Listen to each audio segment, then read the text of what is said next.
Meghna Gulzar's Sam Bahadur chronicles the life of India's first Field Marshal from his journey in the Indo-Japan War during World War II and then up till the 1971 Mukti Bahini revolution. The film has some beautiful cinematography and there are some wonderful scenes.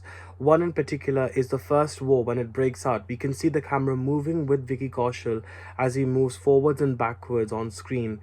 He's gearing up his comrades to get for war, and you could see the worry in his face, the determination, the absolute love for his country and actually doing what he needs to do as a comrade there, and it really amplifies his strength as a soldier. There are some wonderful wide shots. One overview shot, actually, bird's eye view shot of when the soldiers are coming in. You could see a river and you could see the stones within it. And the soldiers are disguised almost like the stones, where it almost looks like the stones because of the way the camera is pointed down. And that was absolutely beautiful to watch. And some of these shots are very compelling in telling a larger story without necessarily indulging in too many dialogues. However, what really lets the film down, in my opinion, is the staggered screenplay. I feel this has been a bit of an issue in Meghna's previous works as well, including Shaikh, where the film begins well and has some wonderful cinematic moments, but then just drops those emotions immediately and veers into nothingness essentially happening on screen, where it overindulges itself into conversations which are almost subplots to the actual storyline and sort of gets a bit distracted. And I feel this is quite the same here too. I think what really elevates, though, perhaps the storytelling, though, is of course the color grading.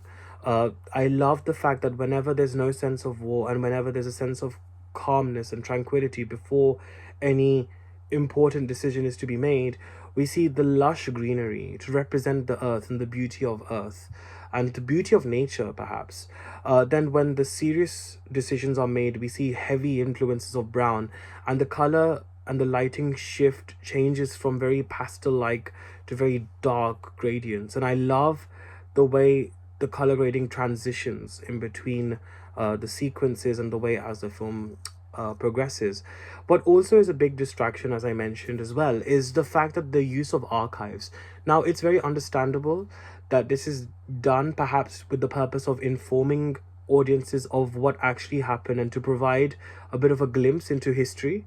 However, I would have much preferred if they actually had executed fictional sequences for the film itself, which would not have distracted us from the actual events happening on screen.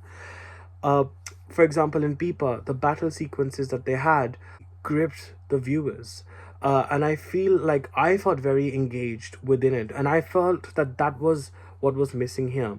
It got very overindulgent into making it conversational and trying to make it a little over-intelligent. I think it definitely deserves applause that we are seeing a story of an unsung Indian hero who has really sacrificed his life and has been so passionate for his country and as his duty and his duty as well as a soldier. I think the fact that we're also seeing a hero who is Parsi, which is so rare, and I think it definitely deserves applause at least for picking up this story. However, I just wish it was made better.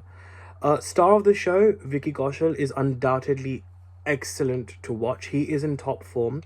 You can see the man has really dedicated himself in the craft of actually preparing for the character, whether that is his accent, his body language, his expressions, all of it. You can tell there is a very good sense of prep work that has gone into this, and I think he definitely deserves applause for really holding the film like a glue. Sanya Malhotra is so effective as the supporting wife. She has a very vulnerable but yet formidable screen presence, which you can either cry with her or laugh with her, and she can make that switch so effortlessly, which is a very rare quality for actors in today's day and age.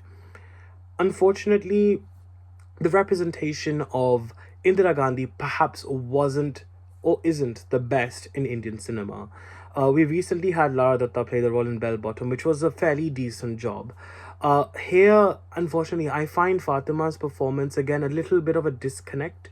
I mean, you can tell that she's definitely really tried, and kudos does go to her for at least attempting it, because it certainly isn't, easy to play someone who is very much so well documented, like Indira Gandhi ji. I mean, appreciate her effort, but unfortunately, it didn't come out as strongly as I perhaps would have wished to have seen that role. But it'll be nice to see how Kangana plays it in Emergency, so I'm looking forward to that. Mohammed Zeeshan Ayyub is also excellent as Yahya Khan. His prosthetics are pretty convincing. I couldn't even recognize him at one point. I thought they had a different actor altogether. So it was very nice to see him sort of play this sort of a role, and I really enjoyed watching him. Overall, Sam Bahadur, in a way, really misses the boat. I feel this film had all the right ingredients to become a stellar watch, not just cinematically, thematically, but also, evoke that sense of national pride within us. Of course, I mean, looking at Sam Manekshaw and his achievements is incredibly inspirational, and for that itself, I mean, that itself alone, it deserves a separate review and a separate conversation of its own. But I feel as a movie, this really, really could have been the film of the year.